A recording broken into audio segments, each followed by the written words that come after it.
por meio dessa leitura. Os que encontraram Gênesis 6, digam amém.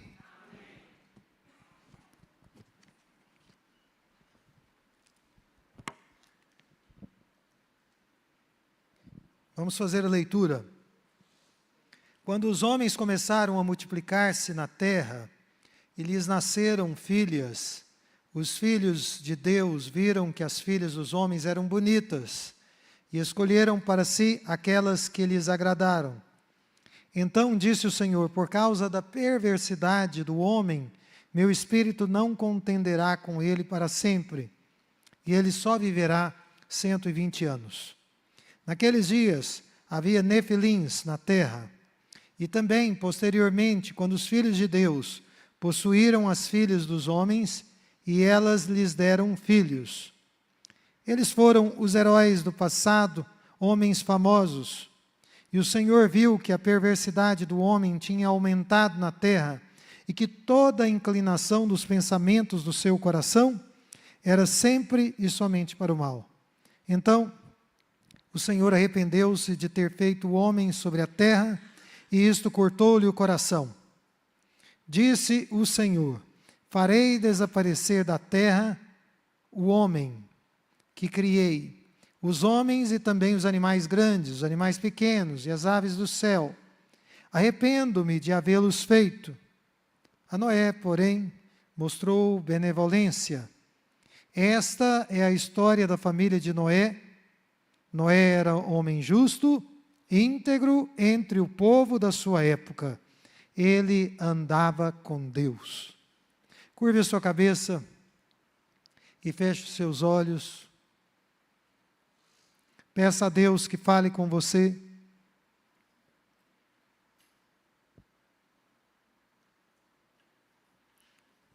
Pai Santo, obrigado pela Tua palavra que vem a nós nessa manhã de ceia. Ministra o nosso coração por meio dela, que o Teu Espírito possa aquecer o nosso coração e a nossa mente tenha uma atitude de reverência, ao mesmo tempo em que estejamos nós vibrando com aquilo que o Senhor quer falar ao nosso coração. Porque as Tuas palavras são vida para cada um de nós, e elas nos capacitam a viver aquilo que o Senhor deseja que vivamos. Esta é a nossa súplica, em nome de Jesus. Queremos também, nesse momento, orar pela Dona Antônia, a mãe do presbítero Marcos Cecílio, que está internada ali no hospital de urgências. Te pedimos que as misericórdias do Senhor estejam alcançando a vida dela, que o Senhor se revele a ela e que ela seja curada em nome de Jesus. Oramos ainda pela família da Dulce, que perdeu o cunhado, que o Senhor possa confortar a toda a família e usar desse momento de luto para alcançar corações, em nome de Jesus. Irmãos, então, nessa manhã de ceia, vamos meditar sobre novos começos, cheios da graça de Deus. Eu gosto de Gênesis, do livro de Gênesis, porque ele nos lembra como tudo começou, como escreveu Adalto Lourenço, falecido recentemente. Nós aprendemos em Gênesis que Deus pode, de tempos em tempos, começar algo novo nas nossas vidas. E isso é bom. Isso é muito bom. Embora o livro de Gênesis, ele não explique tudo, ele não satisfaça todas as nossas curiosidades, nem descubra todos os mistérios que você gostaria de ter conhecimento, ele nos revela fatos importantes da história e também princípios que nós devemos vivenciá-los ao longo das nossas vidas. E isso é muito relevante para nós. 3 coisas surgem no nosso texto que são absolutamente relevantes para nós hoje. Primeiro, a tristeza que é revelada aqui de Deus com relação à vida de pecado assumida por grande parte da humanidade naqueles dias. E nós podemos dizer que Deus hoje fica triste com a vida de pecado que as pessoas estão vivendo. o texto nos diz que Deus ficou muito triste.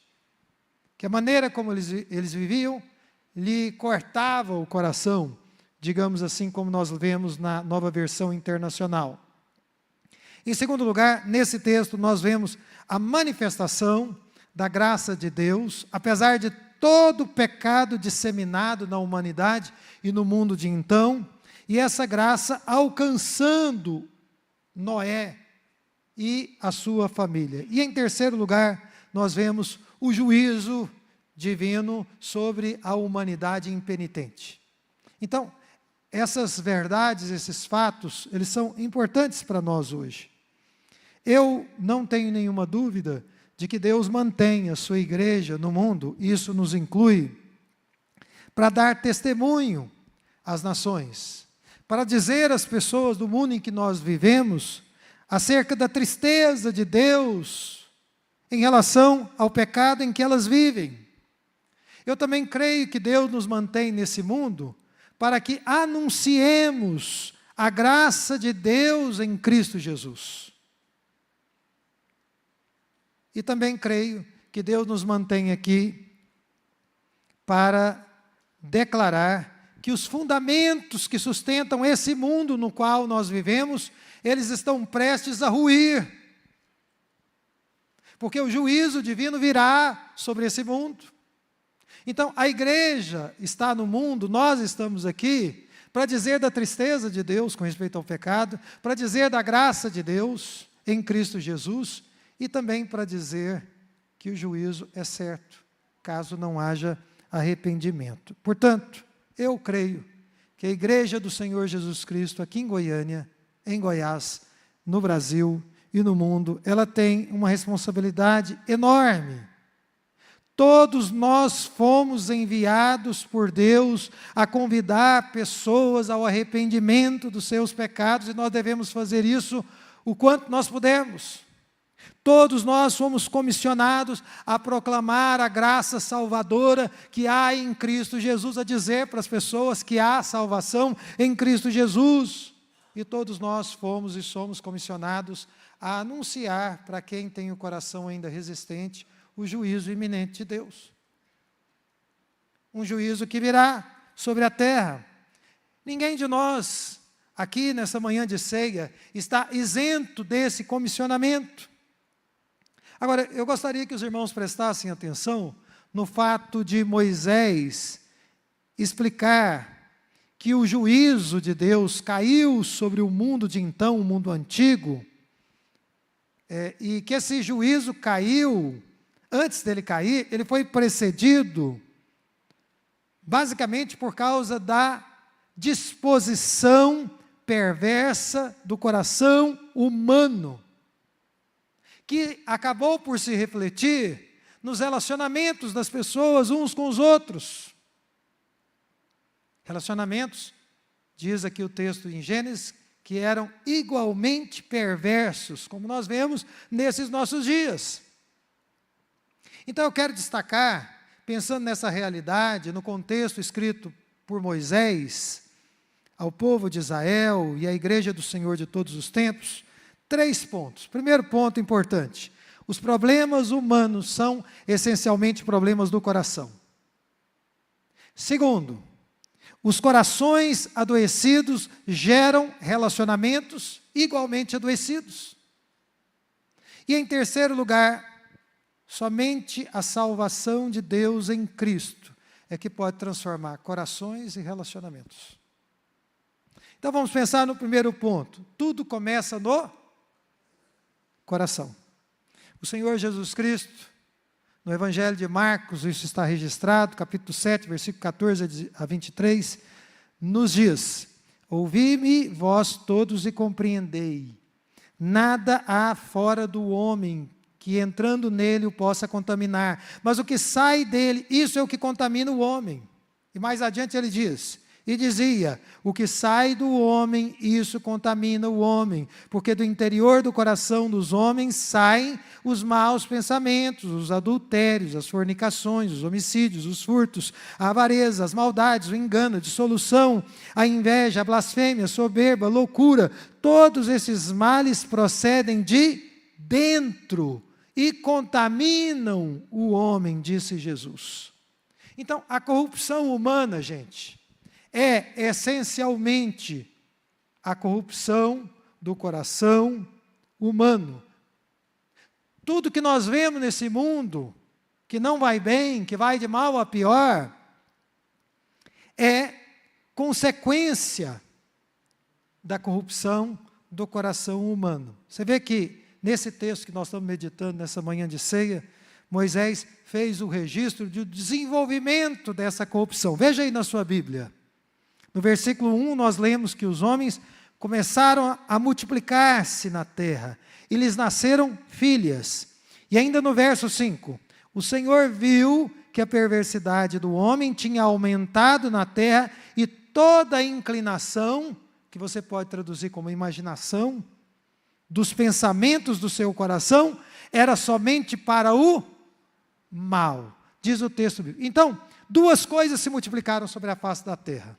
Primeiro, a humanidade, e depois a maldade. A primeira é decorrente da graça de Deus, da bênção de Deus sobre o ser humano, porque é Deus quem nos faz multiplicar, ter os nossos filhos, os nossos netos, os nossos bisnetos, e assim por diante. Mas a segunda é decorrente da exaustão do pecado. O pecado vai sendo praticado, ele chega a um momento de exaustão. Agora, os irmãos devem perceber que a expansão do gênero humano, da raça humana, incrementou ainda mais a maldade nesse mundo, nos dias pré-diluvianos. Agora, de novo, segundo Jesus, essa perversão, ou essas perversões que se encontravam no mundo antigo e que se encontram no mundo de hoje, elas são decorrentes do estado do coração humano. E a inclinação do coração humano, salvo por uma intervenção divina, ela é sempre para o mal. De todos, dos bebês aos idosos, a inclinação é para o mal. É por isso que nós precisamos orar pelos nossos filhos constantemente. E a oração que eu faço por vocês, pelos meus filhos, pelos netos, faço por vocês e por mim mesmo é: inclina o meu coração para ti. Porque se Deus não inclinar o nosso coração, nós tendemos para o mal. Veja alguns exemplos contemporâneos que eu colhi. A Organização Mundial da Saúde estima que mais de 720 mil pessoas morreram cometendo suicídio.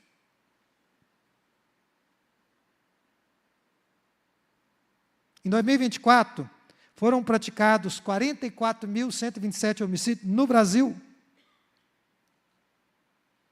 No mesmo ano, ano passado, ano retrasado, na verdade, mais de 87 mil estupros foram praticados no Brasil. Mas o que isso significa para nós? Significa que, apesar de todo o desenvolvimento tecnológico e aparato, que muitas vezes é louvado pela humanidade, o mal está presente na humanidade. Essa é uma realidade. Então, o que é que nós podemos fazer para mudar essa situação? A Bíblia nos diz que nós devemos e precisamos reconhecer a necessidade do Salvador. Nós precisamos parar de ficar olhando para nós mesmos e para o nosso potencial e colocar os nossos olhos em Jesus e na sua obra, na cruz. E é por isso que nós estamos celebrando a ceia do Senhor. Então, se você quer vencer a maldade do seu coração, pare de ficar olhando para você. Pare de ficar olhando para o homem e olhe para Jesus. E olhe para o que Ele fez na cruz. A cruz é um lugar muito especial para nós. De lá brota a esperança que aquece o nosso coração. Amém? Pela fé em Jesus, nós cremos que o Espírito Santo, Ele realiza um transplante no nosso coração. E se cumpre em nós aquilo que o profeta Ezequiel profetizou, cheio do Espírito Santo. Ele disse no capítulo 11, 36 do seu livro: e lhes darei um só coração, uma promessa de Deus para o seu povo, e um espírito novo porei dentro deles, tirarei da sua carne o coração de pedra, e lhes darei um coração de carne, dar-vos-ei um coração novo, e porei dentro de vós um espírito novo, e tirarei da vossa carne o coração de pedra, e vos darei um coração de carne. Isso é obra do Espírito Santo de Deus, irmãos. No Novo Testamento, nós lemos que em Cristo Jesus, nós somos revestidos do novo homem. Nós não somos mais aquelas pessoas que éramos antes de Jesus entrar nas nossas vidas. Nós nos tornamos novas criaturas em Cristo Jesus. Por quê? Porque Ele mudou o nosso coração, porque Ele mudou e muda a disposição, a inclinação do nosso coração. Então, tudo começa no coração. Segundo ponto que quero falar com vocês nessa manhã de ceia. Corações adoecidos têm o potencial de adoecer relacionamentos. A psicologia comportamental, os irmãos sabem, eu sou analista do comportamento, ela explica as condutas disfuncionais pelos pensamentos disfuncionais. Agora, a Bíblia já havia antecipado isso muito antes, muito tempo antes dos comportamentalistas estudarem essa questão. Salomão, na sua série de conselhos sábios, no livro de Provérbios, ele disse: como imaginou no seu coração, assim ele o é.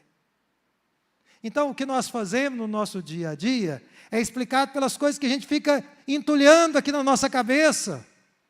Por isso, muito cuidado com aquilo que você está gastando tempo da sua vida.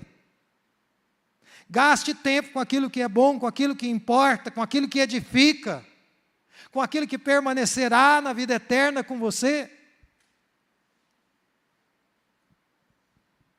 Quando Moisés escreveu o livro de Gênesis, ele provavelmente estava identificando uma série de pepinos, de problemas semelhantes àqueles vivenciados nos dias de Noé. Foi por isso que ele orientou claramente, lá no livro de Deuteronômio, capítulo 7, versículo 3, ele orientou o povo de Deus dizendo o seguinte: não farás com elas, ele está falando das nações ímpias, aliança, nem te aparentarás com elas, não darás as tuas filhas e os seus filhos, e não tomarás as suas filhas para os teus filhos. Então, é ele que nos conta aqui sobre o cuidado que Abraão teve com seu filho Isaque, para que Isaque não se casasse com uma mulher ímpia, com uma mulher cananeia. E a orientação de Abraão para o seu servo, registrada por Moisés, no livro de Gênesis, foi o seguinte: não tomarás mulher para meu filho das filhas dos cananeus, em cuja terra habito. Gênesis 24, versículo 37. Você pode pensar, mas isso se aplica, pastor, ao mundo antigo. É verdade. Mas se aplica perfeitamente ao nosso mundo atual e o nosso mundo contemporâneo. Irmãos, vamos pensar juntos aqui, como homens e mulheres crentes em Cristo Jesus têm sido afetados pelos relacionamentos que eles estabeleceram através do namoro, através do casamento, através de sociedades e através de parcerias. Não tem sido pouco, tem sido muito. As pessoas são muito afetadas por esses relacionamentos.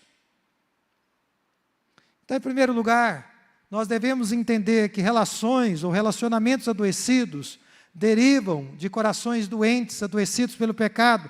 Em segundo lugar, nós devemos entender que estabelecer ou manter vínculos que o Senhor não ordenou podem nos afastar do propósito que Deus estabeleceu para cada um de nós. Por isso, muito cuidado antes de você começar um namoro, antes de você contrair o laço matrimonial, antes de você fechar uma sociedade com alguém. Veja o versículo 2, olha aí na sua Bíblia, e também o 3. Nós lemos que os filhos de Deus viram que as filhas dos homens eram bonitas, e escolheram para si aquelas que lhes agradaram. Então disse o Senhor: por causa da perversidade do homem, meu espírito não contenderá com ele para sempre, e ele só viverá 120 anos. Então, tem uma discussão aqui sobre quem eram realmente de fato os filhos de Deus. Alguns pensam que eram anjos, outros pensam que eram homens poderosos daqueles dias. E nas minhas idas e vindas em reflexões teológicas ao longo dos anos, Eu creio que a melhor resposta seria uma terceira via, que esses homens, filhos de Deus, eram os descendentes de Sete. Eram homens que cultuavam a Deus, que buscavam a Deus, era a linhagem bendita. E eu creio que essa é a melhor alternativa, sem sombra de dúvida. Agora, o que se esperava desses homens que temiam a Deus, que buscavam a Deus, era que eles agissem de forma diferente dos demais homens, das demais pessoas. Que eles fossem diferentes das outras pessoas. É o mesmo que se espera do povo de Deus hoje, que nós sejamos pessoas diferentes daqueles que não são cristãos. Que nós possamos refletir a mente e o caráter de Deus. É isso que está acontecendo conosco. Nós, crentes, cristãos evangélicos aqui no Brasil, nós temos sido diferentes em relação aos não crentes. Isso não aconteceu naqueles dias, nos dias de Noé. As pessoas estavam agindo igual ou pior até. Por isso é que se casaram com as filhas dos homens, por assim dizer, porque aquele temor que eles haviam aprendido estava sendo perdido. Então, eu pergunto aqui, retoricamente com vocês, qual é o problema de você ver uma mulher bonita, ou para quem é mulher, um homem bonito, namorar e casar-se com essa pessoa? Nenhum. Não tem nenhum problema em você fazer essa escolha. Mas o problema parece ser que a corrupção dos corações afetou o processo de escolha. O único critério adotado pelos filhos de Deus e por muitos jovens crentes hoje em dia é a formosura do rapaz ou da moça. Ah, ele é bonito, ela é bonita, então eu quero. Eu aceito essa pessoa. Esses filhos de Deus nada falaram sobre o caráter daquelas mulheres, nada falaram sobre as suas crenças, sobre o que elas acreditavam. E vocês devem notar aqui que as escolhas que eles fizeram estava intimamente ligada com o estado de contenda com Deus. Por que é que as pessoas fazem escolhas erradas? Porque estão vivendo uma vida de litígio, de contenda com Deus. Então fazem aquilo que o seu próprio coração delibera, que o seu próprio coração quer. Se você está em contenda com Deus, isso vai se refletir nos relacionamentos que você tem ou que você elege para a sua vida. Quantas vezes eu pergunto a vocês nessa manhã de ceia, as suas escolhas, as nossas escolhas foram norteadas pela vaidade, pelo orgulho, pela ambição, ou até pela avareza. Muitas pessoas entram no casamento por causa do dinheiro. É um critério errado. É um critério que não se sustenta ao longo do tempo. Com isso, as pessoas deixam de lado a observação do caráter, da cosmovisão e do compromisso com Deus. Se você vai fazer sociedade com alguém, se você vai namorar uma pessoa, se você vai casar-se com uma pessoa, tenha certeza de que essa pessoa realmente ama a Deus. Tenha certeza de que ele ou ela está realmente comprometida com Deus. Porque do contrário, isso pode te custar muito, muito caro. E aí nós vemos essas manifestações híbridas no meio do povo de Deus, coisas impensadas acontecendo dentro da igreja. Onde é que isso começou? Lá, quando os relacionamentos foram feitos, quando as alianças foram forjadas, quando elas foram estabelecidas. Então, irmãos, os relacionamentos adoecidos, eles estão relacionados, eles estão linkados com a nossa dureza de coração, e isso vai afetar toda a nossa vida, pode afetar toda a nossa vida. E se a dureza de coração persiste, inclusive nos relacionamentos, o que nós lemos aqui em Gênesis 6 é que o juízo é certo. Se alguém continua com o coração duro, continua em contenda com Deus, não pode esperar, segundo a Bíblia, outra coisa diferente que não o juízo. Você vê que diante desse cenário, o Senhor Deus fez duas coisas. Primeiro, Ele restringiu a longevidade humana. E segundo, ele anunciou a destruição por meio das águas. Irmãos, a misericórdia de Deus ela é algo tão real e maravilhoso, que Deus pode muito bem, por amor a você, impor-lhe restrições para que você não caia em desgraça. Quais são as restrições que Deus tem imposto a vocês, ao longo da caminhada de vocês? Que Deus, no seu amor, na sua misericórdia, tem impedido você de fazer, de realizar um sonho, realizar um projeto, e Deus vai lá e te dá um stop, e te impede, te segura, e fecha as portas. Deus restringiu a humanidade aos 120 anos, por amor e por misericórdia, para que o orgulho fosse abatido. E muitas vezes Deus faz movimentos semelhantes para abater o nosso orgulho, para que, quem sabe, nós voltemos ao caminho e sejamos redirecionados àquilo que Ele tem reservado para as nossas vidas, para que nós sejamos privados de um juízo pesado, que é uma realidade, e que virá sobre a humanidade. Então, algumas restrições que Deus nos impõe, elas são muito benignas. E nós devemos abaixar a nossa cabeça e dizer: Senhor, o Senhor me ama. É por isso que o Senhor está impedindo que eu dê este passo. Você consegue reconhecer algumas restrições na sua vida? Você não conseguiu fazer algumas coisas que você sonhava, não é mesmo? Foi Deus, no seu amor, que impediu que você chegasse lá. Porque Ele te ama mais do que qualquer outra coisa. O amor dEle é maior do que qualquer bênção que nós possamos aspirar. E em meio a essas duas reações divinas, nós lemos, veja aí na sua Bíblia, que o Senhor arrependeu-se de haver feito o homem sobre a terra, e isso cortou-lhe o coração, ou seja, Deus ficou triste com o que estava acontecendo. Eu não vejo uma coisa desagradável acontecendo com vocês, aqui na igreja ou com a minha família, e fico sorrindo, eu fico triste. Fico muito triste. Então eu tenho uma vaga ideia de como Deus se sentiu e se sente ao ver uma pessoa insistindo em viver uma vida de pecado, de mentira, de pecados encobertos, fazendo de conta que está tudo bem. Eu fico imaginando a tristeza do coração dele. Mas um último ponto que eu quero dividir com vocês é que nós temos diante de nós duas coisas: salvação e juízo. Porque a essa altura da nossa reflexão aqui, duas coisas ficam claras para nós. Deus colocou diante da humanidade a salvação e o juízo. E nós devemos entender que aquele dilúvio que aconteceu, talvez há 6.000 anos atrás, ele é uma sombra de algo maior, que ainda está por vir.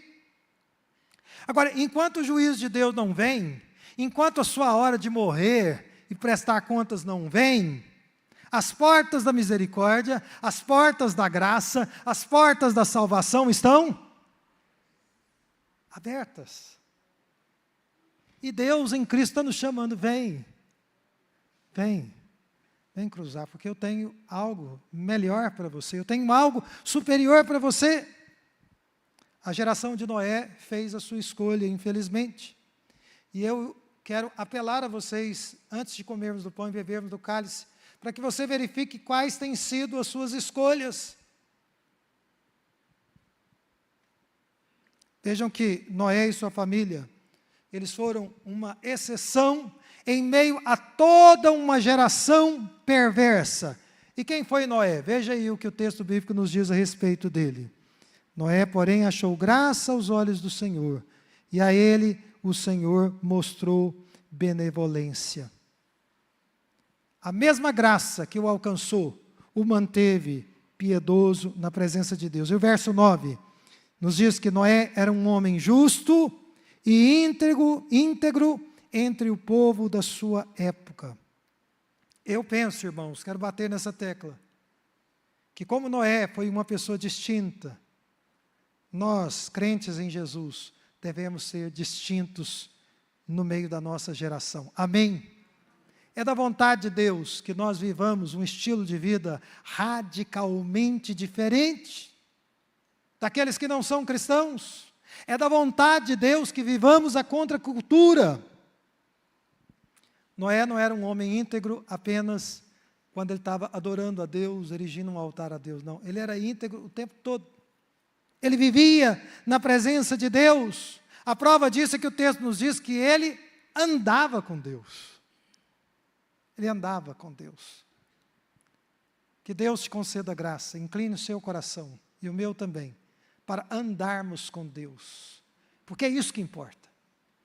Então eu quero concluir aplicando essa mensagem a nós, bem curtinho, e nós vamos ter o nosso momento de ceia. Em primeiro lugar, o mundo e o sistema sobre o qual o mundo opera e funciona, o mundo sobre o qual a humanidade tem colocado as suas esperanças, ele apresenta sinais de um iminente colapso. O mundo vai colapsar, segundo a palavra de Deus, e mesmo não sendo cristão, nós conseguimos já ver sinais disso. Você está preparado para esse momento histórico? Para o colapso do mundo e para se apresentar diante de Deus? A Bíblia nos diz em 2 Pedro que o dia do Senhor virá como um ladrão. Os céus desaparecerão como um terrível estrondo, e até os elementos serão consumidos pelo fogo, e até tudo que nela há serão expostos. Nós precisamos viver uma vida de preparação. Em segundo lugar, vocês querem nesse novo ano, porque nós estamos ceando no primeiro domingo do mês. Perdão, do ano. Do mês também. Do mês e do ano, não é? Vocês querem um novo começo? Coisas diferentes nesse ano? Então, a minha palavra, baseada na palavra de Deus a vocês, é: examine o seu coração. Se você tem dificuldade de examinar o seu coração, veja a qualidade dos seus relacionamentos, porque eles são um reflexo do seu coração. E peça a Deus graça para manter os seus olhos em Jesus, porque Ele transforma corações. A mudança que Deus realiza no seu povo é de dentro para fora, não de fora para dentro. É lá no profundo. E aí depois vai contaminando todas as áreas da nossa própria vida. Em terceiro lugar, não viva pela vista em 2026. Viva pela fé. Diz o autor de Hebreus, capítulo 11, versículo 7, que pela fé Noé, divinamente avisado, as coisas que ainda não se viam, temeu, e para a salvação da sua família, preparou a arca pela qual condenou o mundo e foi feito herdeiro da justiça, que é segundo a fé. Noé foi movido por um santo temor, e ele viveu pela fé. Não queira tocar a sua vida apenas por aquilo que você tem nas mãos, por aquilo que você está vendo. Seja um homem de fé, seja uma mulher de fé. Creia em Deus. O dilúvio parecia ser algo utópico para os contemporâneos de Noé, mas ele era uma realidade. Desde o momento em que Noé começou a construir com seus filhos uma arca em terra seca, longe do mar, ele viveu por fé. É da vontade de Deus que vivamos por fé também. Em quarto lugar, os que creem em Jesus estão preparados para a vinda de Cristo e para viver em contraste com o mundo. E por último, irmãos, diz o texto de Hebreus que antes de Noé seguir sobre as águas na arca, ele foi um pregador da justiça. Eu penso que é a vontade de Deus que todos nós, nesse ano de 2026, sejamos pregadores da justiça. Pregando a Cristo Jesus, anunciando a Cristo Jesus, falando do amor de Deus, convidando amigos, parentes e todos quantos forem possíveis para virem à casa de Deus, para que ouçam o Evangelho, para que se convertam e para que sejam redimidos antes daquele grande dia que virá. Que Deus te dê a graça de ser um pregador da justiça, uma pregadora da justiça, no cotidiano, no dia a dia. Amém? Então eu quero convidar vocês a se colocarem em pé nesse momento.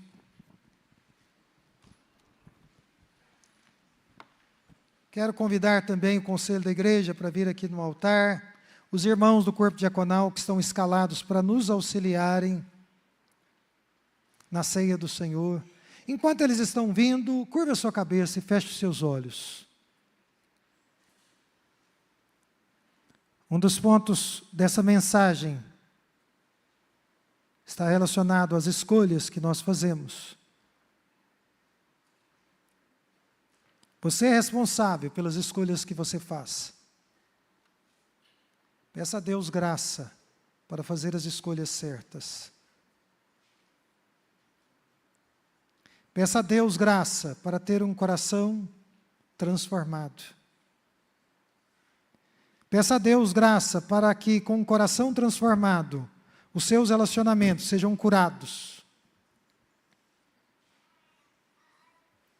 E se você sentir necessidade, peça perdão a Deus pelos pecados recorrentes que você tem cometido, pelas escolhas erradas que você fez ao longo da sua vida.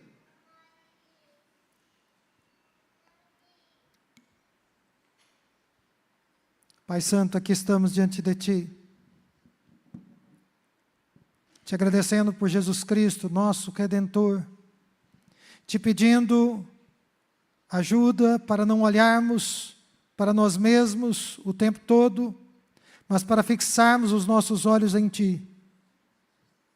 Transforma o nosso coração. Alcança os nossos relacionamentos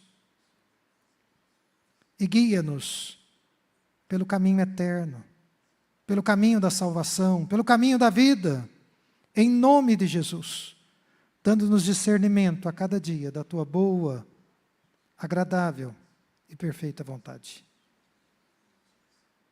Em nome de Jesus.